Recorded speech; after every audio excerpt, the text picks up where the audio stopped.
배우 류수영 씨를 아세요? 류수영 씨를 아세요?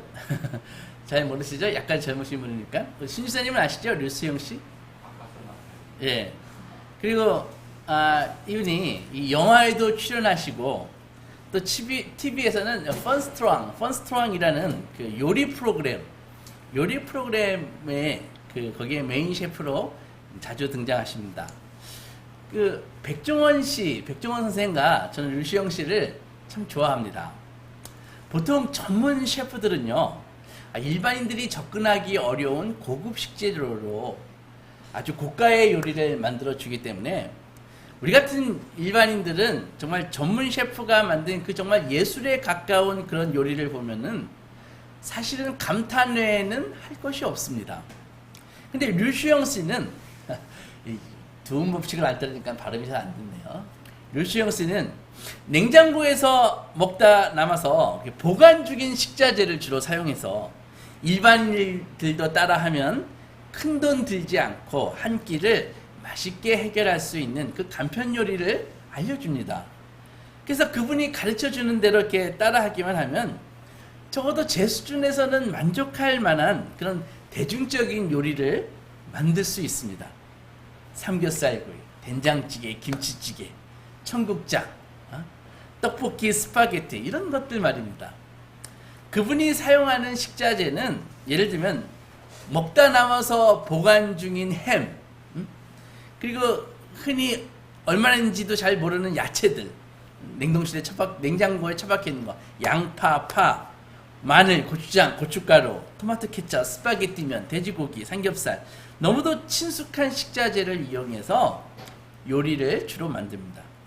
구하기 쉽고 먹고 남아서 냉장고 어딘가에 아주 오랫동안 처박혀 있는 식자재들, 보통은 많은 가정에서 대부분의 냉장고에는 몇 달 혹은 1년이 넘도록 냉동고에서 자고 있는 식자재들이 다 많이 있습니다.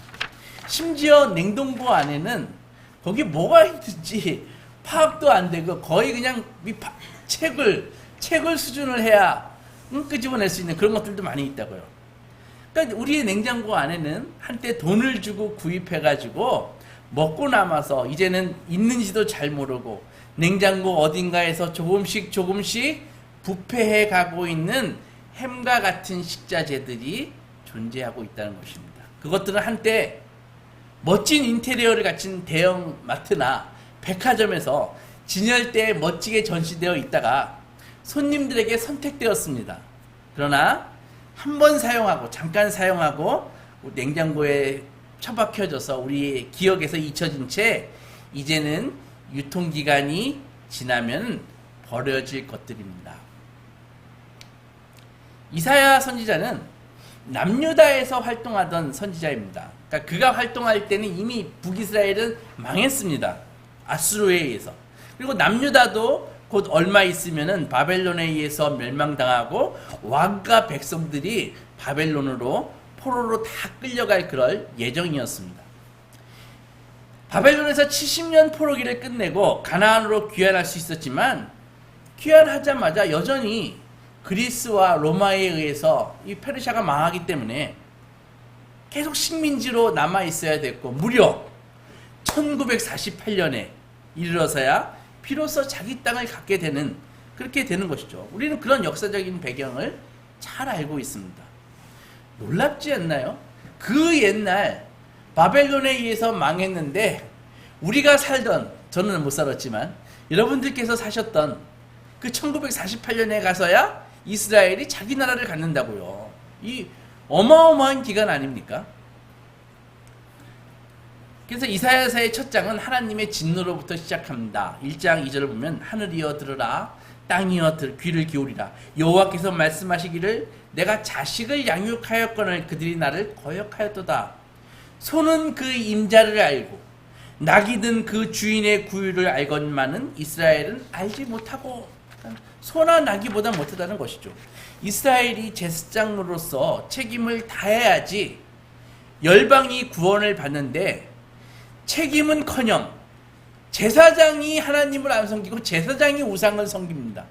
그래서 징계를 받아서 아수르와 바벨론에 의해서 망해버리는 것이죠. 이러한 참담한 배경 속에서 하나님은 놀랍게도 당신의 세계와 열방을 구원할 것이다 라고 약속하십니다. 우리 이사야 2절을 다시 보면은 만일에 여호와의 전에 산의 모든 산 꼭대기에 굳게 설 것이요 모든 작은 산 위에 뛰어나리니 만방의 그리로 모여들 것이라.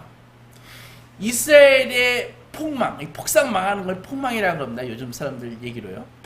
폭망과 이방인의 구원, 이 아이러니한 이 불연속을 연결할 줄 모르면은 우리는 사실 기독교가 무엇인지 제대로 알지 못하고 있는 것입니다. 남유다는 그렇게 망조가 들어서 멸망하고 있는데 북이스라엘은 다를까요? 남쪽에 이사야가 있다면 북쪽에는 호세아가 있습니다. 그래서 이 호세아가 그렇게 외치는 것이죠. 그러니까 그 호세아도 우상을 섬기면서 하나님의 노를 격발하고 있는 이스라엘의 모습을 이렇게 묘사합니다. 호세아, 오늘 우리가 읽은 11장 2절 보면은 하나님이 이스라엘을 지켜보시면서 한탄하시는 모습이 기록되어 있는 거거든요. 그래서 2절부터 보면 선지자들이 그들을 부를수록 그들은 점점 멀리하고 바알들에게 제사하며 아롯에 있는 우상 앞에서 분향하였느니라.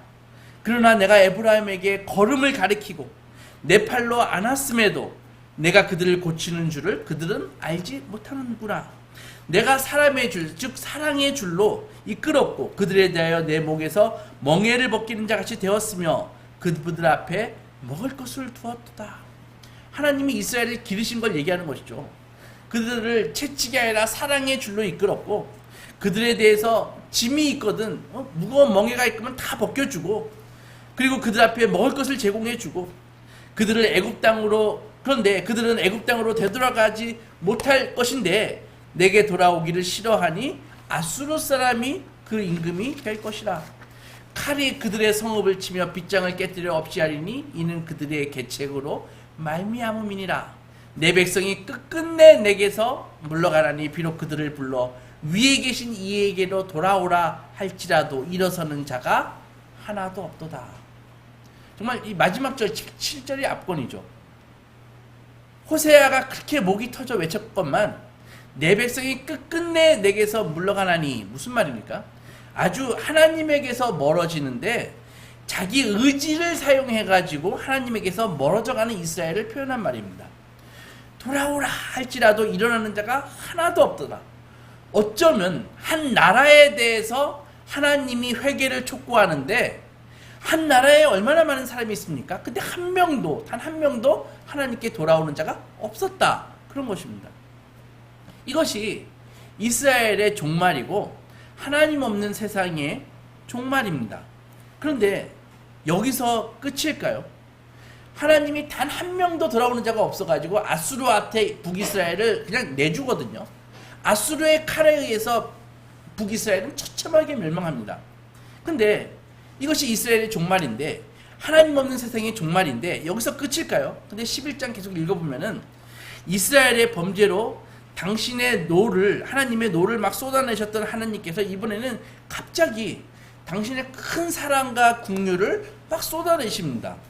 8절 에브라임이여 내가 어찌 너를 놓겠느냐 이스라엘이여 내가 어찌 너를 버리겠느냐 내가 어찌 너를 아드마같이 놓겠느냐 어찌 너를 스보임같이 두겠느냐 내 마음이 내 속에서 돌이켜 나의 긍휼이 오히려 온전히 불붙듯 하더라. 여기 에브라임 이것은 북이스라엘을 얘기하는 것입니다. 북이스라엘의 중심 지파가 에브라임 지파이기 때문에 그냥 통칭해서 에브라임 그러면 북이스라엘을 얘기하는 것입니다. 그리고 여기 스보임, 아드마 이것은 소돔성의 그 위성 도시입니다. 소돔과 같이 동시에 멸망해 버린 그런 도시라고요. 에브라임은 그래서 이어서 9절에 보면 내가 나의 맹렬한 진노를 나타내지 아니하며 내가 다시는 에브라임을 멸하지 아니하리니 이는 내가 하나님이요 사람이 아닙니다. 내 가운데 있는 거룩한 이니 진노함으로 내게 임하지 아니하리라. 이렇게 말씀하십니다. 여러분 사람은요 진노를 할 때 그 진노 자체가 목적일 경우가 많이 있습니다. 왜 분노하죠? 화가 나기 때문에 분노하는 것이죠. 그리고 나를 화나게 하는 그 대상을 응징하기 위해서 분노하는 것입니다. 그러나 하나님의 분노는요 보복이나 재앙이 그 목적이 아니라 바로 당신의 백성들을 정결케 하기 위해서 분노하신다는 것입니다. 그러니까 하나님께서 내리시는 재앙은 그 목적이 성도를 정결케 하기 위해서 내리신다는 것이죠. 다시 거룩한 백성 왕같은 제사장으로 세우시려고 그 목적 때문에 하나님이 분노하시는 것입니다. 따라서 우리가 얻는 재앙은 우리의 최종 운명이 될 수 없다라는 것입니다. 왜냐하면 하나님이 우리를 목적으로 삼으시니까 그 기쁘신 뜻을 펼치시기로 작정하셨기 때문입니다. 로마서 4장에 이런 말씀이 있습니다. 2장에 보면은 예수는 우리가 범죄한 것 때문에 내줌이 되고 우리를 의롭다 하시기 위하여 살아나셨느니라. 이게 굉장히 축약된 말씀이거든요. 이 말씀 속에는 대단한 아이러니와 불연속이 있습니다. 우리는 우리의 죄를 위해서 우리에게 예수를 주셨는데 도리어 우리가 예수를 죽입니다. 생각해 보십시오. 하나님께서 예수를 우리에게 구원자로 주셨다고요. 근데 우리가 그 예수를 죽여버립니다. 그러면은 예수를 구원자로 떠받들어도 시원치 않을 판에 그 구원자를 죽여버리면 우리가 어떻게 구원을 받습니까? 나의 죄가 아직 처리가 되지 않았는데 여전히 있는데 그 죄를 처리하실 분을 죽여 없애버리면은 누가 우리의 구원을 감당할까? 그것이죠. 그런데 이런 우리의 이 황당하고 참혹한 범죄가 정말 아이러니하게도 우리의 범죄가 우리를 구원하는 결과를 만들어낸다는 것이죠. 그것이 예수님의 죽음과 부활입니다. 예수의 죽음이 일을 하는 것입니다. 예수께서 죽음에서 일어나심으로써 우리가 만든 어떤 죽음도 끝일 수 없다는 것이 예수께서 죽으시고 부활하신 것의 그 의미와 증언이라는 것입니다. 이것이 현실을 사는 우리에게 어떤 메시지를 주는 것일까요? 우리의 그 폭삭 망한 것, 폭망, 그로 인한 고통과 절망이 끝이 아니라는 것을 예수께서 당신의 죽음과 부활을 통해서 말씀하고 있는 것입니다. 인간이 겪을 수 있는 가장 큰 단계의 불행이 무엇입니까? 죽음입니다. 그런데 그 죽음이 끝이 아니라는 메시지를 예수께서는 당신이 죽으시고 부활하심으로써 우리에게 알려주시는 것이라고요. 너희의 죽음은 끝이 아니다. 내 죽음이 끝이 아니듯이 그것이라고요. 죽음이라는 폭망이 부활이라는 승리로 마무리된다는 것입니다. 마찬가지로 하나님의 백성인 우리의 끝이 최종 승리라는 것입니다. 부활이라는 것이죠. 이 폭망과 승리, 우리는 이 두 개를 연결할 능력이 없습니다. 실력이 없습니다. 그래서 다들 세상이 좌절하는 것입니다. 예수 없는 세상이 좌절하는 이유는 바로 그런 것입니다. 왜? 폭망을 승리로 연결시킬 능력이 없기 때문입니다. 우리가 망했을 때 자주 듣는 말이 뭐예요? 그러게 똑바로 했어야지, 잘하지 그랬어, 그렇게 하지 말았어야지, 이런 말 아닙니까? 우리는 끊임없이 다른 사람에게서 이런 말을 듣습니다. 그리고 끊임없이 우리 내면에서 이 말을 듣고 삽니다.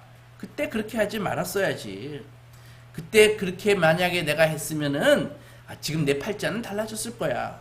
그건 아닙니까? 이런 말이 합리적이고 옳은 말 같이 보이지만 사실은 이것은 다 세상의 논리 위에 서 있는 말씀이라고요. 다 인과응보나 도덕 위에 서 있는 말들일 뿐입니다. 그러나 우리는 이미 잘못했잖아요. 이미 우리 망가졌잖아요. 우리 이미 늙어버렸잖아요. 냉장고에 처박혀 있는 저 쪼가리 햄처럼 아무도 우리를 기억해 주지 않습니다. 우리 이미 망해버렸습니다. 그럼 어쩌란 말입니까? 이미 망가진 우리가 도대체 무엇을 할 수 있습니까? 그러나 여러분, 하나님의 말씀은 이렇게 말씀하십니다. 뭘 어쩔 필요가 없다. 그냥 하나님 앞으로 돌아와서 서 있기만 하면 된다. 잘못했으면 잘못했는 대로, 못났으면 못난 대로 그냥 서 있으면 된다. 그러면 하나님이 무엇인가 하신다는 것이죠. 그것이 복음입니다. 복음이 왜 복음입니까?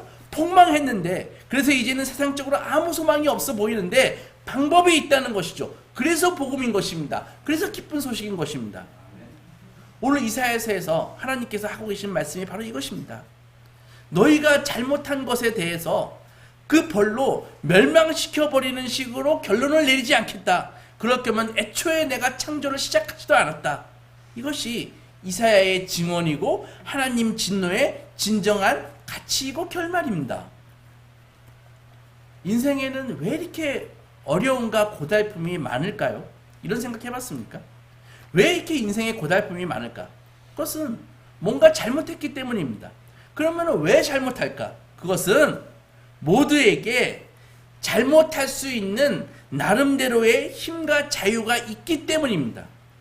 우리가 겪는 재앙은 모두 하나님이 우리에게 자유와 의지와 권리를 주셨기 때문입니다.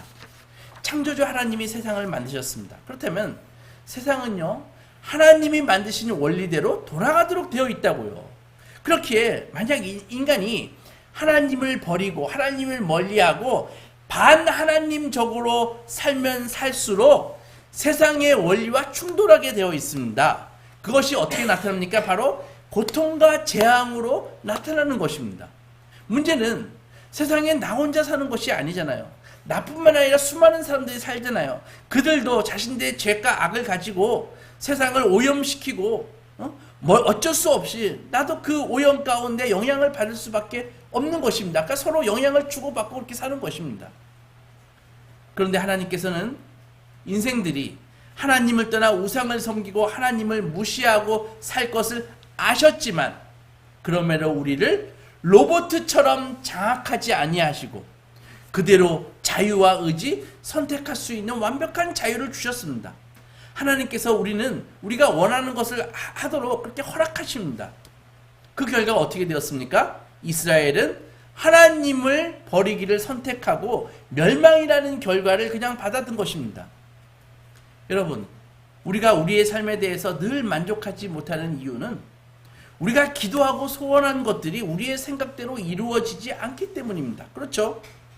삶이란 환상이나 그런 개념이 아니죠. 삶은 실제입니다. 우리가 사는 삶은 사실은 우리 인생 실력의 결과물입니다. 그러나 이것이 다가 아니라는 것이죠. 오늘 하나님의 말씀은 이렇게 말씀하십니다. 네가 잘못하고 망했다 하더라도 그것으로 끝장나거나 최종적으로 망하게 놔두지 않을 것이다. 그러니 소망을 가지고 인내해라. 너희는 최후 승리할 것이다. 믿음을 가져라. 나는 여호와 하나님이다. 너희를 지키려고 더 이상 칼을 갈면서 살 필요가 없다. 그 칼 가지고 보습을 만들어라. 보습 알죠? 조그만 삽 같은 거예요. 보습학원 이런 것이 아니라 보습을 만들어라. 너희는 적과 싸우기 위해서 창을 만들 필요가 없다. 그것으로 차라리 낫을 만들어 농사를 지어라. 너희는 여호와의 산에 올라 나의 전으로 오너라. 내가 너희의 길을 가르치리라. 율법이 시온에서부터 나오고 여호와의 말씀이 예루살렘에서부터 나올 것입니다. 여러분, 우리의 실패와 실수에도 불구하고 하나님은 이렇게 최후 승리를 약속하시는 것입니다. 그러므로 우리는 칼과 창을 준비하려고 그렇게 애쓸 필요가 없습니다. 오히려 하나님께서, 왜 그럴까요? 오히려 하나님께서 우리를 위해서 싸우시니까, 우리를 보호하시니까 우리는 칼이 필요 없습니다. 창이 필요 없습니다. 속함을 얻은 백성은 망하지 않겠네. 샘솟듯 하는 비권세 한없이 그도다.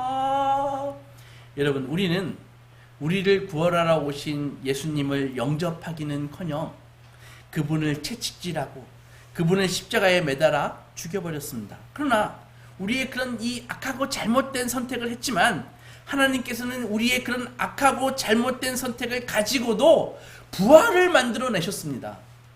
최종 승리를 만들어내셨습니다. 우리에게 죽임을 당한 것으로도 예수께서 우리에게 죽임을 당한 것으로도 그분이 일하셨다면 그분이 이제 살아나셔서는 얼마나 더 많은 것을 하시겠습니까? 그 하나님이 말씀하십니다. 너희가 실수하고 실패하고 폭망했다 하더라도 하나님의 선한 의지가 멈추는 것이 아니다. 너희를 향한 하나님의 은혜와 복이 소멸되는 것이 아니다. 나는 너희의 실패를 가지고도 일하는 여호와니라. 그것으로도 너희의 유익과 영광을 이룰 수 있는 창조주 하나님이니라. 사랑하는 여러분, 바로 이것이 우리가 믿는 하나님의 실력이고 하나님의 클래스입니다. 창조주의 클래스입니다. 그러니 우리가 어찌 하나님을 신뢰하지 않을 수 있고, 어찌 하나님을 찬양하지 않을 수 있고, 어찌 하나님을 예배하지 않을 수 있습니까? 우리가 잘못해도 이렇게 우리의 잘못 위에 은혜가 담긴다면, 만약에 우리가 당신의 뜻대로 살기만 하면 얼마나 큰 은혜가 담기겠습니까? 그래서 하나님을 잘 섬기는 사람이 가장 지혜로운 사람입니다. 창조주의 원리대로 살기 때문입니다. 그렇게 살아야 가장 에너지가 적게 드는 것입니다. 가장 고난이 없고 가장 복되고 행복한 길입니다. 영혼이 잘된 같이 범사가 잘되고 강건한 길이 바로 그 길이라고요. 그런데 우리는 어떻게 시간을 허비합니까? 과거의 잘못을 묵상하는 데 시간을 허비합니다. 과거의 잘못을 끄집어내가지고 죄책하고 비난하는 데 인생을 소비합니다.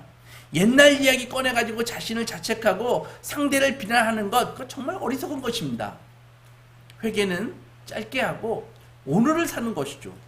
우리는 과거를 살 수 없습니다. 또한 미래도 살 수 없습니다. 우리가 무언가 할 수 있는 것은 현재 시간뿐입니다. 지금 하나님의 자녀로서 믿음의 선택을 하십시오. 지금 잘할 수 있는 것을 하십시오. 물론 그렇게 해도 잘 안 될 것입니다. 그렇다면 앞으로도 우리가 실수할 것인데, 우리가 잘못한 것으로 생긴 이 실패와 비참함은 그럼 쓸데없는 것이냐? 결코 그렇지 않다는 것이죠. 하나님이 그것도 허락하신 것입니다. 하나님이 이 모든 것을 허락하신 것은 나에게 자유를 주셨기 때문이고, 그 자유가 일을 하는 것입니다. 율법이, 지난주에 말씀드렸죠. 율법이 예수께로 인도하는 초등교사다, 몽학선생이다 했듯이, 우리의 그 실패와 잘못과 못남도, 고통도, 절망과 고통도 하나님 없이 하는 모든 일이 재앙이구나 라는 것을 가르쳐주는 선생입니다.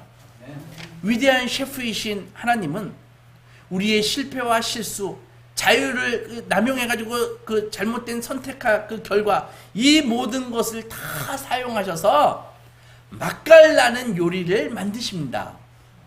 많은 사람들이 이렇게 삽니다. 성경대로 살아도 괜찮지, 성경대로 살지 않아도 괜찮지 않을까?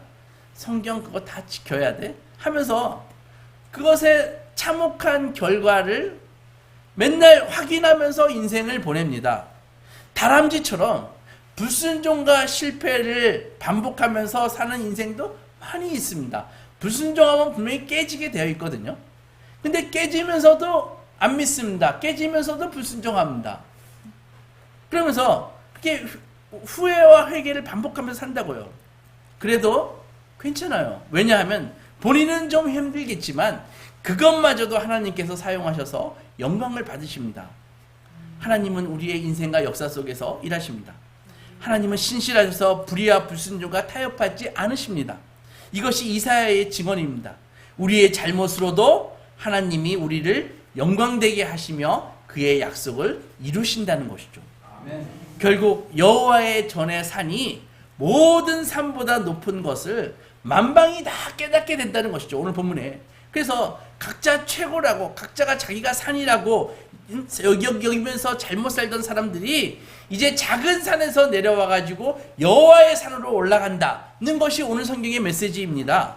사랑하는 소망교회 성도 여러분, 이런 우리의 패배가 승리로 귀결되는 것은 우리의 이성과 논리로 이해할 수 없는 그런 점핑입니다. 도약입니다.